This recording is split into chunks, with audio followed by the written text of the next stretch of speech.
5 సంవత్సరాలు అధికారంలో ఉన్న జగన్మోహన్ రెడ్డి ఒక ప్రభుత్వ ఉపాధ్యాయ ఉద్యోగం కూడా ఇవ్వలేకపోయారని శాసన మండలి సభ్యులు భూమిరెడ్డి రామ్గోపాల్ రెడ్డి ఆరోపించారు. తన తాత రాజారెడ్డి వల్ల స్వతంత్రం వచ్చిందన్నట్లు మాట్లాడుతున్న వైసీపీ నేతలపై ఆయన ఫైర్ అయ్యారు. విజయవాడలోని తెలుగుదేశం పార్టీ కేంద్ర కార్యాలయంలో ఆయన మీడియాతో మాట్లాడుతున్నారు. ఆ వివరాలు చూద్దాం. అన్ని ఏర్పాట్లు చేస్తామని చెప్పి ఆ రోజు గత ఏడాది క్రితమే చెప్పడం జరిగింది. మళ్ళీ ఇటీవలనే మేలో ఈ తీర్పు వచ్చినప్పుడు గత నెలలో మేమంతా కలిసి శాసనమండలి సభ్యులమంతా కలిసి విద్యాశాఖ మంత్రి లోకేష్ బాబు గారిని కలిసినప్పుడు కూడా ఖచ్చితంగా ఉపాధ్యాయ లోకానికి ఇబ్బంది కలగని విధంగా ఏ ఒక్క ఉపాధ్యాయుడు కూడా ఇబ్బంది పడని విధంగా వారందరూ కూడా ప్రత్యేక టెట్ నిర్వహిస్తాం, వారందరినీ కూడా ఆందోళన చెందవద్దు, ఇది నా మాటగా చెప్పండి అని చెప్పి కూడా ఆ రోజు లోకేష్ బాబు గారు చెప్పిన సూచనల మేరకు, సలహా మేరకు, ఆదేశాల మేరకు మేము కూడా ఉపాధ్యాయ లోకాలందరికీ కూడా చెప్పడం జరిగింది.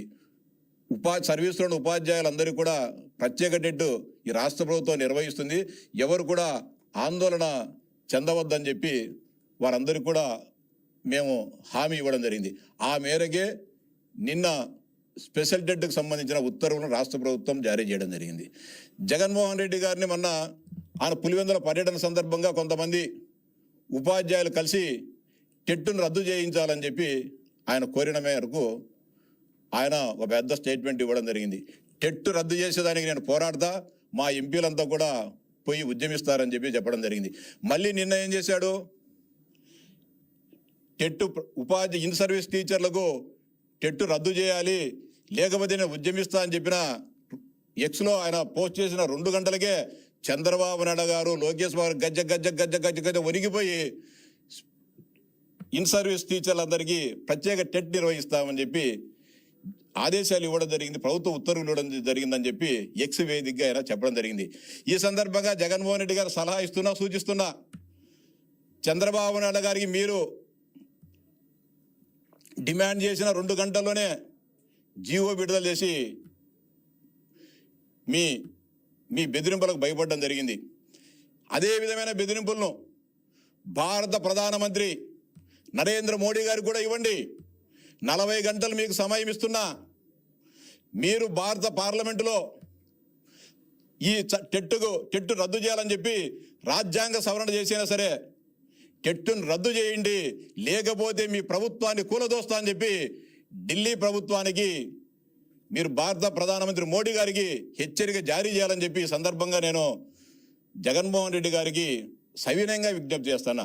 మరోసారి చెప్తున్నా, భారత ప్రధానమంత్రి నరేంద్ర మోడీ గారికి టెట్టు లేకోకుండా ఈ భారతదేశంలో చేయాలని, రాజ్యాంగ సవరణ చేయాలని సర్వోన్నత న్యాయస్థానం ఏదైతే తీర్పు ఇచ్చిందో ఆర్టికల్ 122 ప్రకారం అసాధారణమైన అధికారాలను ఉపయోగించి మీరు చేయకపోతే మీ ప్రభుత్వాన్ని కూలదోస్తా అని చెప్పి నువ్వు డిమాండ్ చేయాలని చెప్పి జగన్మోహన్ రెడ్డి గారికి ఈ రాష్ట్రంలో ఉన్న ఉపాధ్యాయులందరి తరఫున, ఈ భారతదేశంలో ఉన్న ఉపాధ్యాయుల పక్షాన మిమ్మల్ని సవినయంగా కోరుతా ఉన్నా. జగన్మోహన్ రెడ్డి గారు, మీరు దీన్ని అమలు చేయాలా అని చెప్పి మీకు విజ్ఞప్తి చేస్తా ఉన్నా. అంతేకాకుండా టెట్కి సంబంధించి ప్రత్యేక ఎగ్జామ్ పెడతామని చెప్పి స్పష్టంగా చెప్పడం జరిగింది. ఆ మేరకు అన్ని కూడా చేయడం జరుగుతోంది. ఇది రాష్ట్ర ప్రభుత్వానికి సంబంధం లేని విషయం. భారత సర్వోన్నత న్యాయస్థానం ఇచ్చిన తీర్పును అనుసరించి ఆర్టికల్ 122 ప్రకారం అసాధారణ అధికారాలను ఉపయోగించి జడ్జిమెంట్ ఇచ్చిన దానికి చంద్రబాబు నాయుడు గారికి, లోకేష్ బాబు గారికి ఏం సంబంధం అని ప్రశ్నిస్తా ఉన్నా. మేము చేయాల్సిన ప్రయత్నాలు అన్నీ చేశాం. మీ మాదిరి ఉపాధ్యాయులు బ్రాంతి సభలు కాడనో, లేకపోతే మా సమస్యలు పరిష్కరించమంటే పోలీస్ కేసులు, వేధింపులు, అవమానాలు మేము చేయలేదు. ఈ ప్రభుత్వానికి ఉపాధ్యాయులన్నా, ఉద్యోగులన్నా కూడా ఒక స్నేహపూర్వక అభిమానం ఉంది, ప్రేమ ఉంది. మేము ఆంధ్రప్రదేశ్ రాష్ట్రం విభజన జరిగినప్పుడు రాష్ట్రం ఆర్థికంగా ఇబ్బందుల్లో ఉన్న ఆ రోజు 43% ఫిట్మెంట్నిచ్చి ఉద్యోగులకు, ఉపాధ్యాయులకు అండగా నిలవడం జరిగింది. మీరేం చేశారు? 27% అయ్యారున్న దాన్ని 2023లో దాన్ని 4%కి తగ్గించి 23% చేసిన చరిత్ర మీది. మీరా ఉద్యోగ ఉపాధ్యాయ మిత్రులు మేమా? ఈ సందర్భంగా జగన్మోహన్ రెడ్డి గారిని కూడా సూటిగా ప్రశ్నిస్తూ ఉన్నా. 2019 ఎన్నికల ముందు మీరేం చెప్పారు? నేను అధికారంలోకి వచ్చిన వారం రోజుల్లోనే సిపిఎస్ రద్దు చేసి ఓపీఎస్ అమలు చేస్తా అని చెప్పావు. వారం పోయింది. 4.5 సంవత్సరాల తర్వాత ఏం చెప్పావు? నాకు తెలియదు, నాకు అర్థం కాలేదు, నాకెవడు సలహాలు చెప్పలేదని చెప్పి నాలికను మడత పెట్టి చేత కాదని చెప్పి ఒప్పుకున్న దద్దమ్మవు. మీ తండ్రి గారు ముఖ్యమంత్రిగా ఉన్నప్పుడు 2004లో సిపిఎస్ అమలైంది. ప్రధానమంత్రి మన్మోహన్ సింగ్ గారు ఉన్నప్పుడు ఆ సందర్భంగా కేంద్ర ప్రభుత్వం కూడా స్పష్టమైన ఆదేశాలు ఇవ్వడం జరిగింది. 2004 కంటే ముందు ఉద్యోగ నియామకాలు పొందిన వారికి ఓల్డ్ పెన్షన్ స్కీమ్ అమలు చేయండి అని చెప్పి అన్ని రాష్ట్ర ప్రభుత్వాలు సూచిస్తే ఏం చేశారు మీరు? మీ తండ్రి గారు 5 సంవత్సరాలు ఉన్నారు. 2019-24 మధ్య కాలంలో మీరు ముఖ్యమంత్రిగా ఉన్నారు. ఏ రోజైనా ఉపాధ్యాయ ఉద్యోగ సంఘాలతో మాట్లాడినావా? ఎందుకు అమలు చేయలేకపోయినావు? ఆ రోజు ఎందుకు కానీ ట్విట్టర్లోనో ఎక్స్లోనో ఎందుకు కానీ పెట్టలేకపోయినావు? ఏ రోజైనా చర్చించినా? కనీసం దానిపైన మీకు కనీస అవగాహన ఉందా?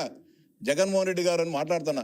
ఈరోజు మీరు ఈ రాష్ట్రాన్ని ఆర్థికంగా చిన్నాభిన్నం చేసినా దీని పునర్నిర్మాణం కోసం చంద్రబాబు నాయుడు అహర్నిశలు కృషి చేస్తున్నారు.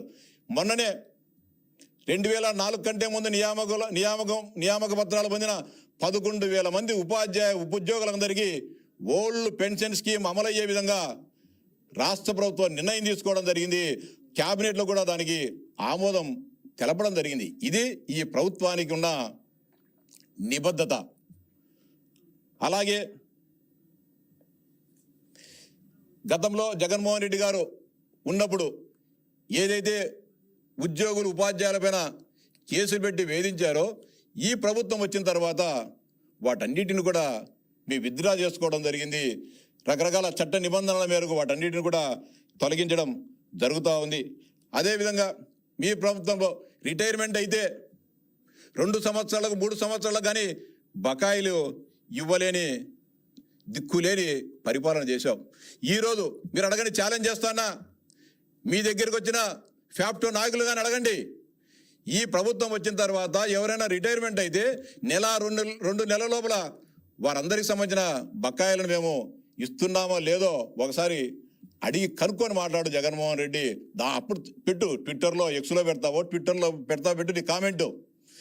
మీరు ప్రభుత్వం దిగిపోయినాటికి పెన్షన్ బకాయిలు కానీ ఉద్యోగులకు రావాల్సిన అన్ని కూడా దాదాపు 30,000 కోట్ల రూపాయలు మీరు దిగిపోయినాటికి బకాయి పెడితే మా ప్రభుత్వం వచ్చిన తర్వాత ఇప్పటి వరకు 25,000 కోట్ల రూపాయలు మీరు పెట్టిన బకాయిలను మేము చెల్లించడం జరిగింది. అది మా నిబద్ధత, అది మా నిజాయితీ, అది మాకు ఉద్యోగులు ఉపాధ్యాయులపైన ఉండే ప్రేమ అనురాగాలని చెప్పి చెప్తా ఉన్నా. అదేవిధంగా ఇటీవలే కార్పొరేషన్లు కానీ వీటందరికీ సంబంధించిన ఉద్యోగ వయో పరిమితిని 60 నుంచి 62 సంవత్సరాలకు మన వారం 10 రోజుల క్రితమే పెంచి మా నిబద్ధతను మేము చాటుకోవడం జరిగింది. ఎందుకని మీరు చేయలేకపోయినారు? మీ 5 సంవత్సరాల కాలంలో ఎందుకు కానీ మీరు కార్పొరేషన్లు లేకుంటే మోడల్ స్కూల్స్, కేజీబీ స్కూల్స్లో ఇక్కడ పనిచేసే వివిధ కార్పొరేషన్లో పనిచేసే సహకార శాఖలో పనిచేసే వీళ్ళందరికీ కూడా ఎందుకని నువ్వు 62 సంవత్సరాలు పెంచలేదు? ఆ రోజు మిమ్మల్ని అడిగారు కదా. ఈరోజు మాకు నిబద్ధత ఉంది, ఉద్యోగులపైన ప్రేమ ఉంది కాబట్టి ఈరోజు మేము అవన్నీ చేయడం జరుగుతుంది. అలాగే పేర్ని నాని గారు మాట్లాడుతూ ఉన్నారు, హోంగార్డులకు పోలీసులకు అన్యాయం జరుగుతూ ఉంది, చాలా ఇబ్బంది అవుతూ ఉంది, వారి గురించి ఎవరు పట్టించుకోవడం లేదని చెప్పి మాట్లాడడం జరుగుతోంది. పేర్ని నాని గారు